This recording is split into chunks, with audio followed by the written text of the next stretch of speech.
বন্ধুরা, অফিসার রূপা, যিনি অপরাধীদের কাছে আতঙ্ক এবং নিরীহদের কাছে মমতার প্রতীক ছিলেন, একদিন তিনি একটি সাধারণ শাড়ি পরে তার গাড়িতে করে একটি গ্রামের মামলার তদন্তে যাচ্ছিলেন। পথে একটি গলিতে তিনি এমন একটি ছেলেকে দেখতে পেলেন যার চোখ তার হারিয়ে যাওয়া ছেলের চোখের মতোই ছিল। অফিসার রূপার বুক কেঁপে উঠল। বন্ধুরা, এরপর যা ঘটল তা জানতে হলে ভিডিওটি শেষ পর্যন্ত দেখুন। সকাল হওয়ার সাথে সাথেই অফিসার রূপা সেন তার সরকারি ইউনিফর্মের পরিবর্তে একটি সাধারণ সুতির শাড়ি পরলেন। হালকা নীল রঙের, কোনো বর্ডার ছাড়া, একেবারেই সাধারণ এবং ঘরোয়া। আজ কোনো ইউনিফর্ম ছিল না, কোনো নিরাপত্তারক্ষীর দল ছিল না, গাড়িতে কোনো পুলিশের নাম্বার প্লেট বা পতাকাও ছিল না। আজ তিনি শুধু একজন মা, যিনি গত 10 বছর ধরে পুলিশ অফিসার হিসেবে নিজের কষ্ট চেপে দেশের সেবা করে এসেছেন। আজ তাকে কোনো মামলার ফাইল দেখতে বা কোনো মিটিংয়ে অংশ নিতে হয়নি। আজ তার মন অন্য কিছু খুঁজছিল, হয়তো শান্তি, হয়তো সেই স্বস্তি যা কোনো আদালত, পদোন্নতি বা পুরস্কার তাকে দিতে পারেনি। তিনি নিজেই গাড়ি চালালেন, ড্রাইভারকে ছুটি দিয়েছিলেন। তিনি শহরের সেই অংশের দিকে গেলেন যেখানে দরিদ্রদের বস্তি আছে, যেখানে দুর্গন্ধময় গলি, কিন্তু মানবতা এখনও কোথাও না কোথাও শ্বাস নেয়। অফিসার রূপা বাড়ি থেকে বেরোনোর আগে নিজের ছেলের ছবি দেখেছিলেন, যার চোখ তার মনের গভীরে গেঁথেছিল। রূপা গাড়ির কাঁচ দিয়ে বাইরে তাকিয়ে দেখলেন শিশুরা প্লাস্টিক কুড়িয়ে খেলছে। একজন বৃদ্ধা নালার পাশে বসে সবজি কাটছেন এবং একটি ছোট্ট ছেলে জুতো ছাড়া মাটিতে কিছু একটা বানাচ্ছে। হঠাৎ রূপার চোখ সেই ছেলেটির ওপর আটকে গেল। তার মুখটা নয়, কারণ মুখটা ধুলায় মাখা ছিল, কিন্তু চোখগুলো, সেই চোখগুলো যেন কত বছর ধরে তার স্বপ্নে আসত। রূপার নিঃশ্বাস আটকে গেল। তিনি সেখানেই গাড়ি থামিয়ে নেমে ছেলেটির কাছে গেলেন। ছেলেটির বয়স প্রায় 10 বা 11 বছর হবে। তার পরনে ঢিলেঢালা পোশাক, মুখে ধুলো, কিন্তু তার হাসিতে এক চেনা সরলতা ছিল। রূপা ধীরে ধীরে জিজ্ঞাসা করলেন, তোমার নাম কি বাবা? ছেলেটি ভয় পেয়ে একটু পিছিয়ে গেল। হয়তো প্রতিটি বড় মানুষকে তার ভয় লাগত। সে কিছু বলল না। রূপা আবার জিজ্ঞাসা করলেন, এবার একটু নরম ও স্নেহপূর্ণ স্বরে, বাবা, ভয় পেও না, তোমার কি খিদে পেয়েছে? কিছু খাওয়াবো? ছেলেটি তখনও চুপ ছিল, কিন্তু তার চোখে জল ভরে এলো। রূপার মাতৃস্নেহ উপচে পড়ল। এক মুহূর্তের জন্য তার মনে হল 10 বছর আগের সময়টা ফিরে এসেছে। 10 বছর আগে তিনি তার ছেলেকে একটি রেলওয়ে স্টেশনের ভিড়ে হারিয়ে ফেলেছিলেন। তখন তার ছেলের বয়স ছিল 2 বছর। সে কথা বলতে পারত না, নিজেকে প্রকাশ করতে পারত না। একজন পুলিশ অফিসার হওয়া সত্ত্বেও তিনি তাকে খুঁজে পাননি। দায়িত্বের চাপে তার রাতের ঘুম চলে গিয়েছিল এবং একসময় সবাই ধরে নিয়েছিল যে ছেলেটি আর বেঁচে নেই। কিন্তু রূপা কখনও আশা ছাড়েননি। ছেলেটি তখনও চুপ ছিল, কিন্তু তার চোখ অনেক কিছু বলছিল। রূপা তার ব্যাগ থেকে একটি বিস্কিটের প্যাকেট বের করে তার দিকে এগিয়ে দিলেন। ছেলেটি দ্বিধাগ্রস্তভাবে প্যাকেটটি নিল এবং ধীরে ধীরে খেতে লাগল। রূপা তার পাশেই বসলেন। তোমার কে আছে? রূপা আবার জিজ্ঞাসা করলেন। এবার ছেলেটি খুব ধীরে বলল, কেউ নেই। তুমি এখানে কি করে এলে? জানি না, যখন থেকে মনে আছে এখানেই আছি। মাঝে মাঝে মা আসতো, তারপর চলে যেত। সেই মা ভিক্ষা করতে বলতো, এখন আর আসে না। এই কথা শুনে রূপার শরীর শিউরে উঠল। তিনি ভাবলেন, এই ছেলেটি কি সেই সব দলের অংশ নয় যারা শিশুদের অপহরণ করে তাদের পরিচয় মুছে দেয়? তিনি মনে মনে একটি কল্পনা করলেন, এই ছেলেটি কি আমার ছেলে হতে পারে? ছেলেটি এখন উঠে চলে যেতে লাগল, কিন্তু রূপা তার হাত ধরলেন। বাবা, দাঁড়াও, তোমার কি কিছু মনে আছে? কোনো গান, কোনো ঘুম পাড়ানি গান, কোনো নাম? ছেলেটি থমকে গেল। সে মাথা নিচু করে ফিসফিস করে কিছু একটা গুনগুন করতে লাগল। এটি সেই ঘুম পাড়ানি গান ছিল যা রূপা তার ছেলেকে ঘুম পাড়ানোর সময় গাইতেন। একই শব্দ, একই সুর। নিদিয়া রানী আইরে, মা কি গদি লাইরে। রূপার চোখ থেকে জল গড়িয়ে পড়ল। তার মাতৃস্নেহ এখন বাঁধ মানল না। তিনি ছেলেটিকে বুকে জড়িয়ে ধরতে চেয়েছিলেন, কিন্তু নিজেকে সামলালেন। যদি তিনি ভুল প্রমাণিত হন, তবে এটি ছেলেটির জন্য খুব কষ্টকর হবে। তিনি গাড়িতে বসলেন এবং ছেলেটিকে বললেন, চলো, তোমাকে ভালো কিছু খাওয়াবো। ছেলেটি দ্বিধাগ্রস্ত ছিল, কিন্তু ক্ষুধা এবং রূপার চোখে দেখা ভালোবাসা তাকে টেনে নিয়ে গেল। দুজন কাছের একটি ধাবায় গেলেন। রূপা নীরবে ছেলেটির প্রতিটি আচরণ লক্ষ্য করলেন। সে কিভাবে রুটি ছিঁড়ে খায়, কিভাবে জলপান করে, কিভাবে কোনো কথা শুনে দাঁত দিয়ে নিজের আঙুল কামড়ায়, সবকিছু তার ছেলের অভ্যাসের মতোই ছিল। রূপা মনস্থির করলেন যে তিনি এই ছেলেটির পরিচয় জানবেন, তবে এবার তিনি অফিসার হিসেবে নয়, শুধু একজন মা হিসেবেই লড়াই লড়বেন। তিনি ছেলেটিকে নিজের সঙ্গে বাড়িতে নিয়ে এলেন। যখন ছেলেটি রাতে ঘুমিয়েছিল, তখন রূপা অনেক রাত পর্যন্ত তার পুরানো ছবি বের করে দেখতে লাগলেন। তার মনে সন্দেহ এবং বিশ্বাস একে অন্যের সাথে লড়াই করছিল। পরের দিন সকালে তিনি ছেলেটিকে না জানিয়ে ডিএনএ পরীক্ষার জন্য নমুনা নিলেন। সেই রাতে যখন সারা শহর তাদের দুঃখ, ক্লান্তি এবং গল্প নিয়ে ঘুমিয়ে পড়েছে, তখন রূপার চোখে ঘুম ছিল না। তিনি তার বিছানার এক কোণে বসেছিলেন, কোলে তার ছেলের ছোটবেলার ছবি, যা তিনি আবার দেখার জন্য আলমারির সবচেয়ে পিছন থেকে বের করেছিলেন। প্রতিটি ছবি, প্রতিটি হাসি, প্রতিটি চোখ, প্রতিটি রেখা তার হৃদয়ে এক ভুলে যাওয়া সুরের মতো বাজছিল। এই সুর আর কিছু নয়, তার নিজের মাতৃত্বের স্পন্দন, যা চাপা পড়েছিল কিন্তু মরেনি।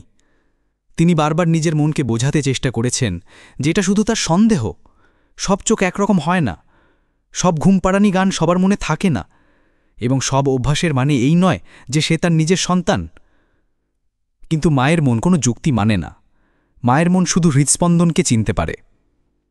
রূপা নিজের মধ্যে দুজন মানুষের সাথে লড়াই করছিলেন, একজন এসপি যিনি প্রমাণ ছাড়া কোনো সিদ্ধান্ত নেন না, এবং একজন মা যিনি প্রমাণ ছাড়াও তাঁর বিশ্বাসকে চূড়ান্ত বলে মনে করেন। ছেলেটি এখন একটি ছোট ঘরে আরামে ঘুমিয়েছিল। তাকে একটি নতুন পাঞ্জাবি দেওয়া হয়েছিল, চুলে তেল লাগানো হয়েছিল, নখ কাটা হয়েছিল, এবং সম্ভবত প্রথমবারের মতো সে একটি পরিষ্কার চাদরে ঘুমিয়েছিল। ঘুমানোর সময়ও সে হালকা কাঁপছিল। তার একটি হাত সবসময় তার পেটে রাখা থাকত, যেন অভ্যাসবশত। হয়তো সে সবসময় ক্ষুধার্ত ছিল। মাঝে মাঝে সে ঘুমের মধ্যে কিছু বিড়বিড় করত। রূপা কান পেটে শুনতেন, একটা শব্দ ধরতে পারার আশায়, এবং একবার তিনি স্পষ্ট শুনলেন, মাম্মা, জল। তার শরীর যেন জমে গেল। মাম্মা, এই শব্দটি তিনি বহু বছর ধরে নিজের জন্য কারো মুখ থেকে শোনেননি। তিনি ধীরে ধীরে উঠে তার কাছে গেলেন এবং তার মাথায় হাত বুলিয়ে দিলেন। ছেলেটি আবার শান্ত হয়ে গেল। তার কপালে হাত দিতেই রূপার মনে হল যেন তিনি কোনো পরিচিত মন্দিরের দরজা ছুঁয়েছেন।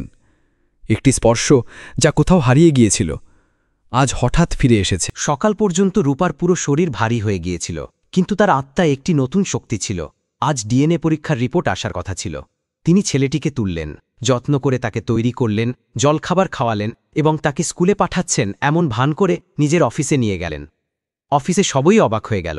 অফিসার ম্যাডাম একজন শিশুকে নিয়ে এসেছেন, তাও সাধারণ পোশাকে, কিন্তু কেউ তাকে কিছু জিজ্ঞাসা করার সাহস পেল না। রূপা তার কেবিনে গেলেন এবং ছেলেটিকে সেখানে বসালেন। টেবিলের ওপর খেলনা রাখলেন এবং বললেন, তুমি এখানেই থাকো বাবা, আমি পাশেই আছি। ছেলেটি কিছু বলল না, শুধু মাথা নাড়ল এবং চুপচাপ খেলতে লাগল।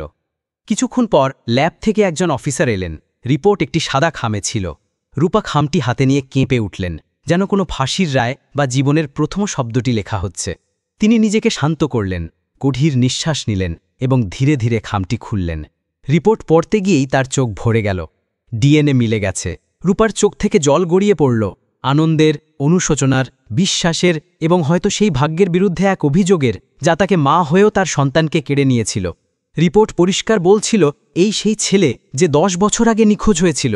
এখন আর কোনো সন্দেহ ছিল না, কোনো ভ্রম ছিল না। এখন এটি শুধু হৃদয়ের কথা ছিল না, কাগজেরও ছিল। তিনি দৌড়ে কেবিন থেকে বেরিয়ে এলেন এবং ছেলেটিকে বুকে জড়িয়ে ধরলেন। ছেলেটি ভয় পেয়ে একটু পিছিয়ে যেতে চেষ্টা করল, কিন্তু রূপা তাকে শক্ত করে ধরে রাখলেন। তার চোখের জল দেখে ছেলেটি শান্ত হয়ে গেল। প্রথমবারের মতো সে ভয়ে না পেয়ে তার বুকে মাথা রাখল। আমি তোমার মাম্মা বাবা, তিনি ধীরে ধীরে ফিসফিস করে বললেন। আমি তোমাকে কখনো ছাড়িনি। তুমি আমার কাছ থেকে হারিয়ে গিয়েছিলে, কিন্তু আমি তোমার থেকে কখনো আলাদা হয়নি। ছেলেটি কিছু বলল না, শুধু কাঁদতে লাগল। সম্ভবত সে এখনও সবটা বুঝতে পারছিল না। তার সবটা মেনে নিতে এখনও কিছু সময় লাগবে। রূপা তাকে তার কাছে বসালেন এবং ধীরে ধীরে তাকে সেই পৃথিবী থেকে দূরে রাখার প্রতিশ্রুতি দিলেন, যা তাকে এই অবস্থায় এনেছিল। সেদিন অফিসে সব মামলা বন্ধ ছিল, সব ফাইল বন্ধ ছিল। রূপা প্রথমবারের মতো তার ছেলের চোখের দিকে সরাসরি তাকালেন এবং প্রথমবারের মতো নিজেকে কোনো অপরাধীকে ধরার চেয়ে বেশি সন্তুষ্ট পেলেন। কিন্তু গল্প এখানেই শেষ হয়নি। এবার সেই অফিসার আবার জেগে উঠলেন। তিনি জানতে চেয়েছিলেন তার ছেলেকে কে ছিনিয়ে নিয়েছিল, কোথায় নিয়ে যাওয়া হয়েছিল, কাদের হাতে সে খেলেছে এবং কত শিশু এই সিন্ডিকেটের অংশ। তিনি এবার মনস্থির করে নিয়েছিলেন, এখন তিনি যে যুদ্ধ লড়বেন তা শুধু একজন অফিসারের নয়, একজন মায়ের যুদ্ধ হবে। তার চোখে আবার সেই ঝলক ছিল যা প্রথম ইউনিফর্ম পরার সময় ছিল, কিন্তু এবার তার সঙ্গে নতুন রং যুক্ত হয়েছিল, মাতৃত্বের, ভালোবাসার এবং তার হারিয়ে যাওয়া জগৎকে ফিরে পাওয়ার। ছেলের ফিরে আসার খবর এখনও শুধু রূপার কাছেই ছিল। তিনি জানতেন যে এই সুখবরটি যতটা ব্যক্তিগত ততটাই সংবেদনশীল। পৃথিবী এটিকে কেবল একটি গল্প হিসেবে দেখবে। মানুষ প্রশংসা করবে, খবরের কাগজে ছবি ছাপা হবে, কিন্তু কেউ বুঝবে না যে এই একটি পুনর্মিলনের পেছনে কত অপূর্ণ স্বপ্ন, কত নিদ্রাহীন রাত এবং কত হারিয়ে যাওয়া আশা চাপা পড়েছিল। তিনি এই খবর প্রকাশ করার জন্য তাড়াহুড়ো করেননি। তিনি তার ছেলেকে, যে হয়তো এখন তার নামও জানে না, ধীরে ধীরে তার মায়ের কোলে ফিরিয়ে আনতে চেয়েছিলেন। মাতৃত্বের ভাষা দিয়ে সম্পর্কের পরিচয় আবার নতুন করে লিখতে চেয়েছিলেন। রাতে যখন ছেলেটি তার কোলে ঘুমিয়ে পড়ল, রূপা ধীরে ধীরে তার ফোন নিলেন এবং একটি নম্বরে ডায়াল করলেন, যা তিনি বহু বছর ধরে রেখেছিলেন। একজন অবসরপ্রাপ্ত কর্মকর্তার, যিনি একসময় শিশু পাচারের মামলায় গভীরভাবে কাজ করেছিলেন। ফোনের ওপার থেকে একটি কাশি শোনা গেল এবং তারপর এক ক্লান্ত কিন্তু এখনও সজীব কণ্ঠস্বর। রূপা সরাসরি বললেন, আমি জানতে চাই 10 বছর আগে আমার ছেলেকে কে চুরি করেছে এবং কিভাবে সে একটি বস্তিতে এসে রয়েছিল। আমি সবকিছু জানতে চাই, নাম, চেহারা, জায়গা, সব।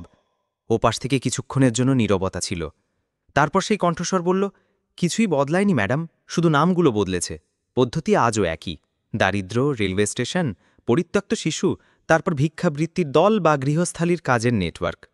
আপনি যদি সত্যি উত্তর চান, তবে আপনাকে স্টেশনের নিচ থেকে শুরু করতে হবে। পরের দিন রূপা তার পুরানো অভিজ্ঞতা, তার স্থানীয় উৎস এবং ইউনিফর্মের প্রভাব একপাশে রেখে পুরোপুরি একজন নিখোঁজ মায়ের মতো চলতে শুরু করলেন। তিনি তার ছেলেকে তার সবচেয়ে বিশ্বস্ত মহিলা অফিসারের কাছে ছেড়ে দিলেন, যাকে তিনি মায়ের মতো দায়িত্ব দিয়েছিলেন। তিনি তাকে বলেছিলেন তাকে যেন ভয় না পায় এবং কোনো প্রশ্নের উত্তর যেন না চায়, শুধু তার কথাগুলো শুনে যায়। রূপা সেই স্টেশনে পা রাখলেন যেখানে 10 বছর আগে তার জীবন এক মুহূর্তে ভেঙে গিয়েছিল। সেই একই প্ল্যাটফর্ম 4, একই ভিড়, একই কোলাহল, একই ভিক্ষুকের শাড়ি এবং একই রকম জীবনের ছায়া। কিন্তু এবার তিনি অফিসার ছিলেন না। তিনি একজন সাধারণ মহিলা ছিলেন, যিনি হয়তো তার কোনো হারিয়ে যাওয়া জিনিস খুঁজতে এসেছিলেন। তিনি ছেঁড়া কাপড় পরেছিলেন, চুলে তেল ছিল না এবং চোখে সেই ক্লান্তি ছিল যা দৈনন্দিন জীবনযাপনকারীদের থাকে। তিনি প্ল্যাটফর্মে কিছু ভিক্ষুককে টাকা দিলেন, তাদের কথা শুনলেন। কিছু ছোট শিশু সেই সব গান গাইছিল যা গরিব শিশুদের শেখানো হয় সহানুভূতি পাওয়ার জন্য। তার চোখ একটি 7-8 বছরের মেয়ের দিকে গেল, যে এক মাঝবয়সী মহিলার সঙ্গে বসেছিল এবং নীরবে কাঁদতে কাঁদতে ভিক্ষা করছিল।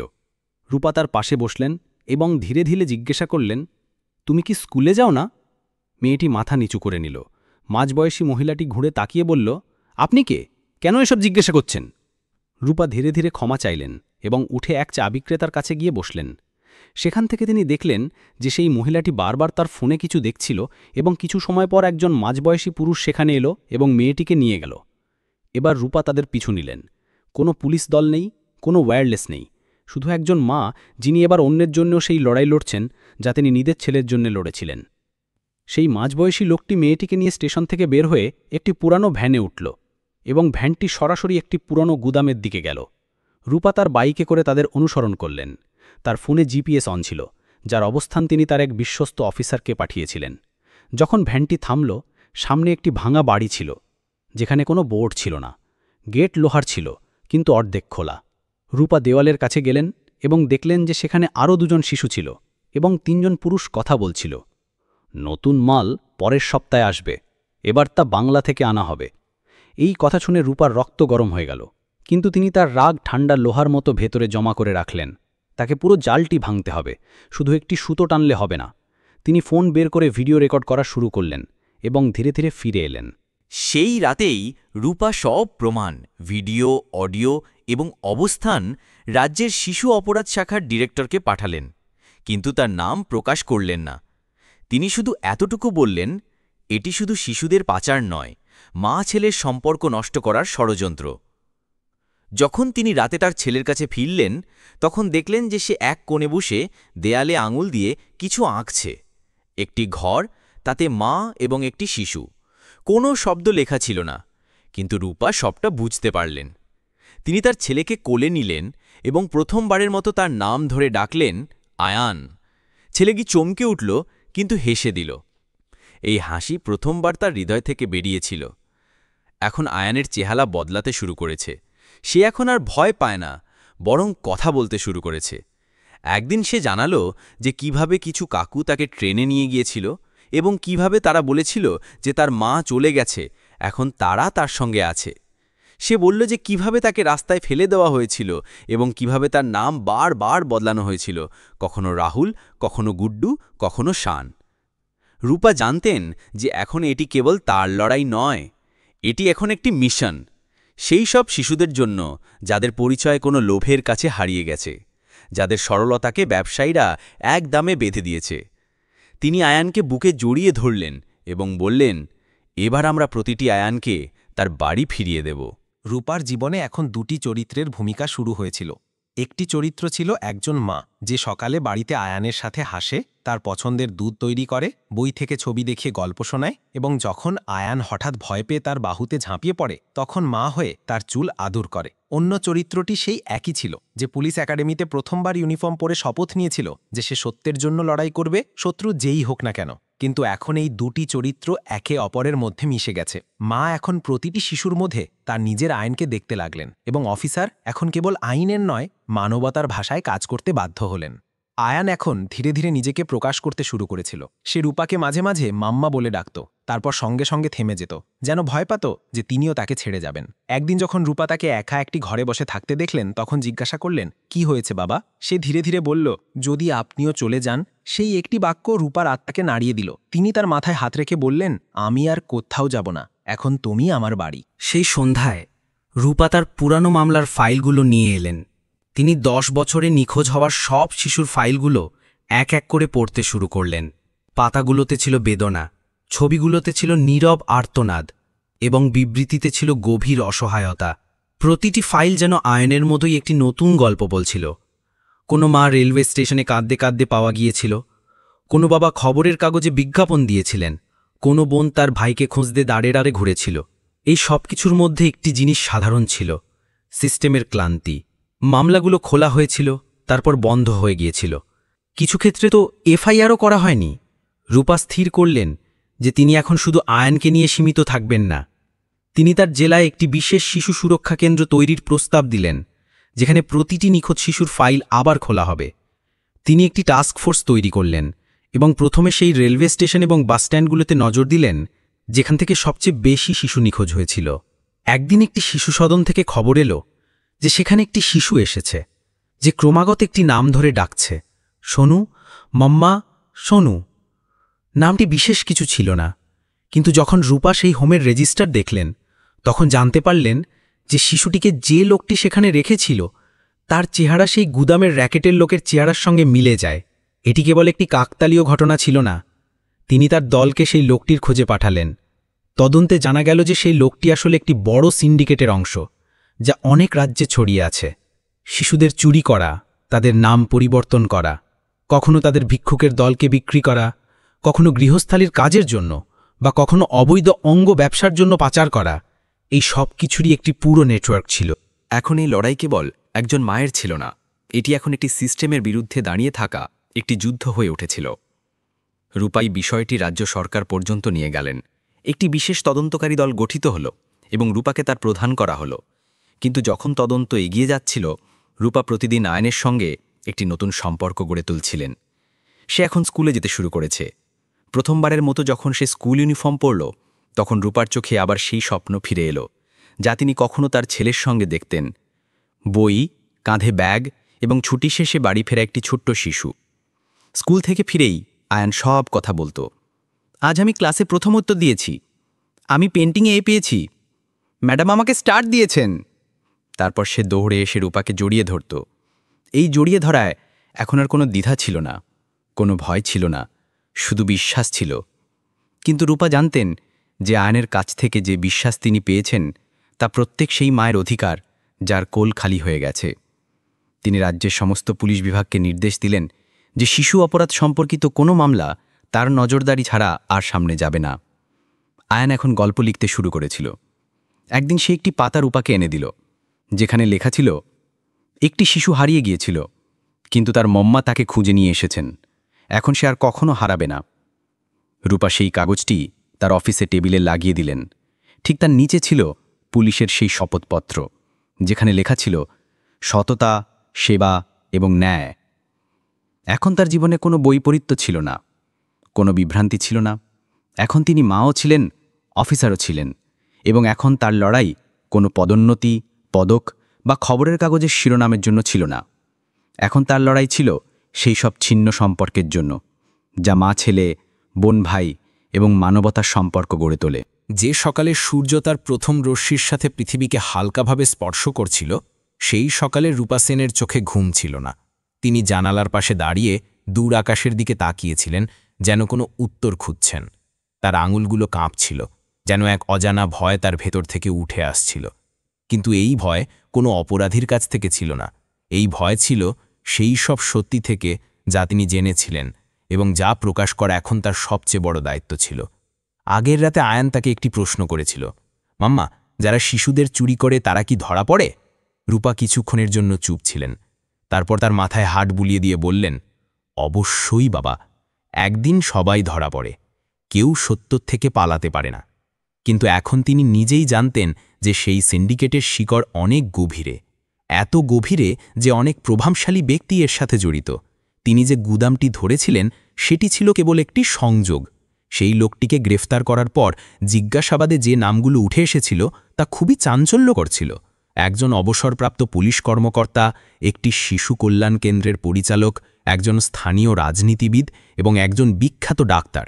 এই সবাই আলাদা আলাদা দায়িত্ব নিয়ে একটি জাল পরিচালনা করছিল। শিশুদের আনা, তাদের চিকিৎসা করা, তাদের পরিচয় মুছে ফেলা এবং তারপর তাদের বিক্রি করা, সবকিছু এত সুশৃঙ্খলভাবে করা হতো যে কেউ সন্দেহ করত না। রূপা এই সবার বিরুদ্ধে প্রমাণ সংগ্রহ করা শুরু করলেন। তিনি তার বিশ্বস্ত অফিসারদের একটি আলাদা দল তৈরি করলেন, যারা কাউকে না জানিয়ে আলাদা আলাদা শহরে গিয়ে তথ্য সংগ্রহ করতে লাগলেন। ফোন ট্যাপ, সিসিটিভি, ব্যাংক লেনদেন, পুরানো মামলার ফাইল, সব দিকে কাজ চলছিল। দিনে তিনি অফিসে একজন সাধারণ এএসপির মতো বসতেন, কিন্তু রাতে তার টেবিলের উপর ছড়িয়ে থাকা কাগজের স্তূপ তাকে একজন যোদ্ধার মতো ঘিরে রাখত। আয়ান অনেক সময় জেগে উঠত, দরজার কাছে এসে দাঁড়াত এবং বলতো, আপনি এখনও জেগে আছেন? রূপা হেসে তাকে ভেতরে ডেকে নিতেন এবং বলতেন, আর কিছুক্ষণ বাবা, তারপর তোমার কাছে আসব। একদিন রূপা একটি বড় সিদ্ধান্ত নিলেন। তিনি আয়ানকে নিয়ে সেই স্টেশনে যাওয়ার কথা ভাবলেন যেখানে সে একদিন হারিয়ে গিয়েছিল। তার হৃদয়ে ভয়ও ছিল, আবার বিশ্বাসও ছিল। স্টেশনের সিঁড়ি মেয়ে ওঠার সময় আয়ানের হাত তার হাতের মুঠোয় ছিল। চারপাশে সেই একই ভিড়, একই কোলাহল, একই যানবাহন, একই ভোনার গন্ধ। কিন্তু এবার পার্থক্য ছিল যে মা এবং ছেলে একসঙ্গে ছিল এবং একে অপরকে শক্ত করে ধরেছিল। রূপা তাকে সেই জায়গাটি দেখালেন যেখানে তিনি তাকে শেষবার দেখেছিলেন।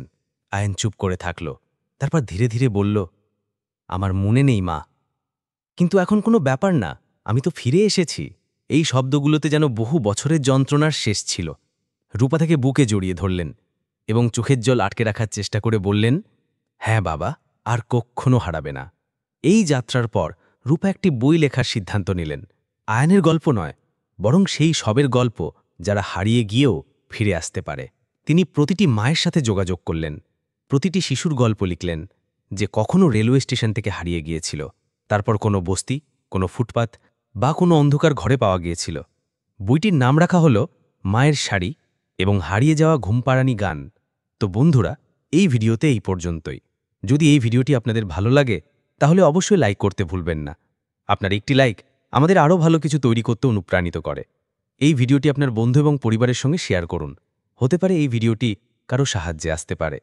আপনি যদি আমাদের চ্যানেলে নতুন হন তাহলে তাড়াতাড়ি সাবস্ক্রাইব করে নিন, কারণ আমরা আপনাদের জন্য এমন দারুণ সব তথ্য আনতে থাকি। সাবস্ক্রাইব করার পর বেল আইকনটি অবশ্যই প্রেস করবেন যাতে আপনি আমাদের প্রত্যেকটি নতুন ভিডিওর নোটিফিকেশন পান।